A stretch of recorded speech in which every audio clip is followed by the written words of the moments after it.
What must you do to be saved? O que você deve fazer para ser And you salvo. preachers, what must you tell men to do to be saved? Vocês pregadores, o que você deve dizer às pessoas para que sejam salvas. You tell them with all the apostolic authority you can muster.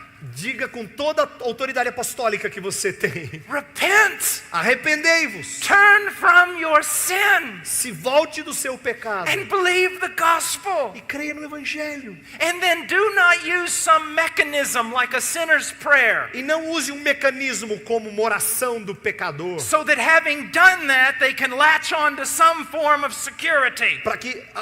Para que não, ao fazer isso, tenham algum tipo de segurança. Para que não aconteça isso. You keep telling them to repent. Ele continue a dizer a eles, arrependei-vos. You keep telling them to believe. Continue a dizer a eles, creiam. You keep showing them promise after promise after promise, Continue a mostrar a eles promessa após promessa após promessa. until the Spirit of the living God regenerates their heart. Até o Espírito do Deus vivo regenere seus And corações. they tell you, I have been saved. E eles digam para você, eu fui I salvo. have believed. Eu criei. And then with great gospel warnings, E aí com grandes advertências do Evangelho. you tell them that it is only those who persevere to the end who will be saved. Que só aqueles que perseveram até o fim é que serão salvos. Not that the true believer can fall and lose his salvation, Não que o verdadeiro crente pode cair e perder sua salvação. but that the evidence of conversion Mas de que a evidência da conversão is that he presses on é que ele continua. and he presses on, E ele continua. because he who began a good work will finish it. Porque aquele que começou boa obra nele há de completá-la. And if he steps off the path,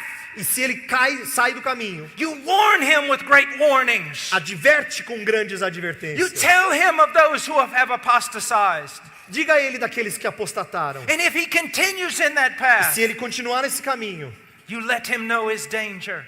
deixe ele ciente do seu perigo. And if he returns to the narrow way, E se ele voltar para o caminho estreito, then you comfort him with the promises of aí God. você conforta ele com as promessas de Deus. Superficial evangelism.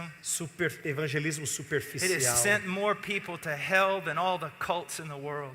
Enviou mais pessoas para o inferno do que todas as seitas do mundo. It is destroying my country. Está destruindo o meu país. And it is working rot in yours. E está trabalhando podridão no seu Preach the país. gospel.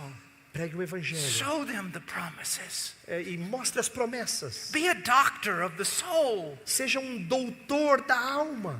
What is this? They come down front. Que eles vêm para frente. Someone who knows nothing about the gospel counsels them for 5 minutes. E aí alguém que não sabe nada do evangelho aconselha ele por 5 minutos. And then you present them before the church. Welcome to the family of God. Aí você apresenta ele à igreja e diz, bem-vindo à família de Deus. How dare you treat a soul that way? Como é que você ousa tratar uma alma desse jeito? Your fathers did not work that way. Os seus antepassados não fizeram isso. The great men of old did not preach that kind of Os gospel. homens do passado não pregaram desse jeito. Give them the promises. Dê a eles as promessas. Tarry with them in prayer. Continue com eles em oração. Show them that God is willing and able to save. Mostre a eles que Deus está pronto e disposto a But salvar. only the Spirit of the living God can confirm such a thing. Mas só o Espírito do Deus vivo pode confirmar tal verdade. Some of you may need counseling tonight. I'll be here. Alguns de vocês talvez precisem de aconselhamento hoje à noite. Eu vou estar aqui. Some of you may need to leave all of this noise and just go out and seek God. Talvez alguns de vocês vão ter que deixar todo esse barulho e simplesmente buscar a Deus. And He may let Himself be found by you. E Ele pode deixar de ser achado por você. Young people, Jovens que estão aqui, you are most susceptible vocês estão mais suscetíveis to deception, ao engano, thinking you're converted, pensando que vocês são convertidos. and yet the world has so much of your heart. E o mundo ainda tem tanto do seu coração. And you are a part of an evangelicalism E você parte da igreja evangélica that has committed the Catholic heresy que cometeu a heresia católica of syncretism. de sincretismo. Now churches, how are they formed? Agora igrejas, como é que elas são formadas? Finding out what the world likes Encontre aquilo que o mundo gosta and giving the world those very e things. dando ao mundo aquelas mesmas coisas. Conforming the church to culture. Conformando as igrejas à cultura. We do not need a Brazilian church in Brazil. Nós não precisamos de uma igreja brasileira no Brasil. We need a biblical church in Brazil. Nós precisamos de uma igreja bíblica no Brasil.